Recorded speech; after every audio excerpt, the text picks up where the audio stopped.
Comment les chercheurs savent ce qu'il y a dans le cerveau? Est-ce qu'on peut vivre avec une moitié de cerveau? Vous croyez que c'est possible de vivre sans cerveau? Eh bien non, on ne peut pas vivre sans cerveau. Le cerveau est très important pour notre corps.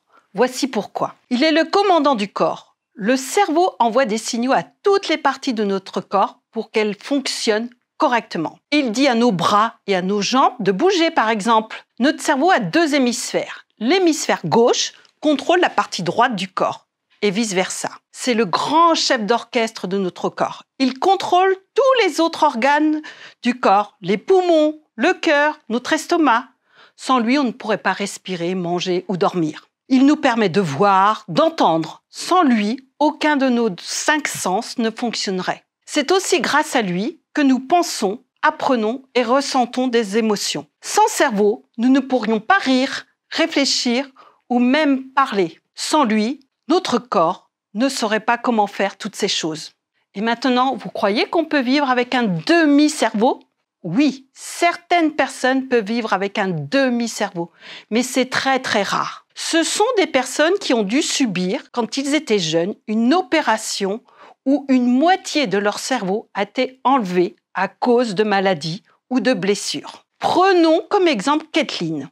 On lui a enlevé un hémisphère entier de son cerveau à cause d'une maladie quand elle était petite. Malgré cela, elle est devenue une artiste avec beaucoup de talent. Son hémisphère restant a remplacé l'hémisphère enlevé. Il a compensé grâce à sa capacité incroyable à s'adapter. C'est la plasticité cérébrale. Cette incroyable plasticité peut faire des miracles.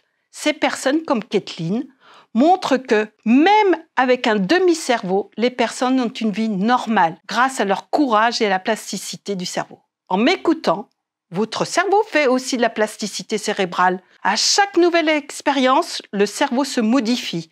Et c'est comme ça que vous apprenez de nouvelles choses et que vous créez vos souvenirs. Est-ce que la greffe d'un cerveau est possible?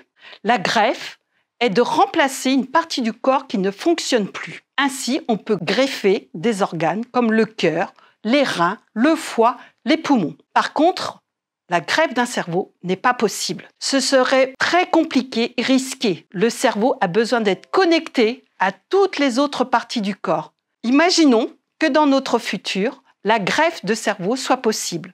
Je vous rappelle que le cerveau est le centre de nos pensées, de nos mémoires, de notre imagination et de notre caractère. Si on arrivait à greffer un cerveau à une personne, elle changerait certainement de personnalité et de caractère et aurait les souvenirs d'une autre personne. On est d'accord que c'est que de la science-fiction pour l'instant.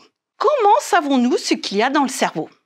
Il existe plein de techniques pour étudier le cerveau. Les chercheurs et les médecins utilisent des machines spéciales comme les IRM, imagerie par résonance magnétique, pour voir l'intérieur du cerveau. Ils utilisent aussi l'électroencéphalographie, qui mesure l'activité électrique du cerveau à l'aide d'électrodes placées sur le cuir chevelu. Ces méthodes, parmi d'autres, permettent aux chercheurs d'obtenir des informations précieuses sur le cerveau, d'étudier son fonctionnement normal et de comprendre des maladies neurologiques. Mais on ne sait pas encore tout sur le cerveau. Il y a encore beaucoup de recherches pour comprendre comment ça marche.